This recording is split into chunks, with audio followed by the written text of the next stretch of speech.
Hi, I'm Faith Rasp, and today I'm going to be talking about pollution and the negative effects of it as well, and just how it turns around and affects us as humans.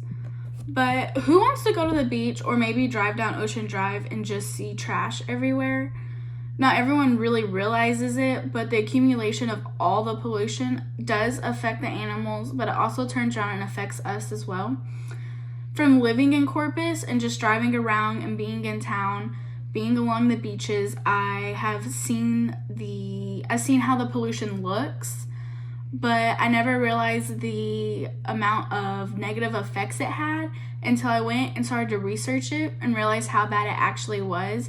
Not just trash pollution, but the different types of pollutants that are dumped into the oceans all the time. If the pollution continues to accumulate at the rate that it is now, there could honestly be a chance where in the future it wouldn't be able to be controlled and we wouldn't really have a way to minimize it. Pollution is something that's been going on for a while now, but today's society is the first to actually talk about it and try to find ways to minimize the effects of it and minimize the amount of it. Pollution did not just start within the past decade. There have been studies dating all the way back to 1975 when researchers decided to do a study on oil slicks and how it affected the marine environment and where it had been dumped at. Oil is something that everyone knows about, and everybody knows how hard it is on the animals and how harmful it is. Levy states that between 1975 and 1978, almost 100,000 visual observations of oil slicks, 5,000 samples of tar from the sea surface, 3,000 samples of water for the determination of dissolved or dispersed petroleum residues, and 3,500 of samples of tar stranded on beaches were investigated.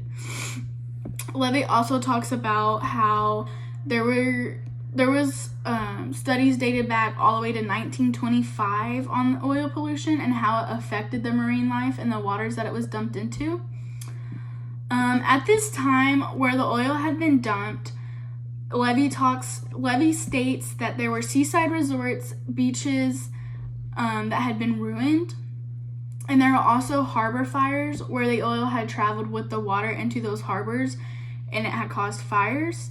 But there are also birds that use that water to hunt that had perished when the oil hit the waters, and the marine life that lived inside of those waters.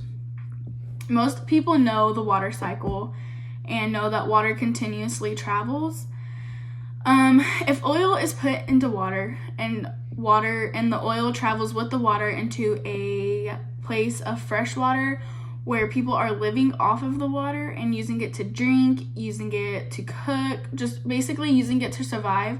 If oil travels into that water, those people won't be able to use that to survive anymore, because oil, to ingest it, would be harmful to the humans as well. If you like to eat seafood, what would you do if you were taking a bite and there was plastic inside of your food? Plastic has been found in the stomachs of blue crabs.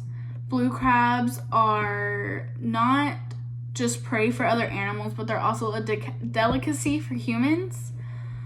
There's a study done in January of 2020 on blue crabs, and blue crabs, they had picked up about 39. The researchers Waddle, Lascelles, and Conkle stated that out of those 39 blue crabs, 28 fully synthetic fragments and fibers and 24 semi-synthetic fibers were found within their stomachs. The U.S. gets around $219 million from just the demand of blue crabs alone. If the pollution continues to accumulate at the rate that it is, the country could lose millions of dollars just off of one animal. Texas has some of the most pollution compared to other places. According to Neil Strassman, the Texas coast is littered with about 10 times more plastic debris than the beaches on the eastern Gulf of Mexico. He also says that the waterfronts in Texas have more debris along them than any other state in the nation. There are more than 20 states that have coasts along them, and it is said that Texas coasts have the most trash in the waters. When a bottle gets to the beach and it's not thrown away, the ultraviolet lights from the sun cause it to decay and degrade into the sand. Animals that hunt animals in the sand or animals that live in that sand can ingest it because it's so little that you can't pick it up at that point. And once they ingest it, it's harmful to them. And the pollution problem continues to worsen, and it won't get better unless, people take an act and throw their trash away.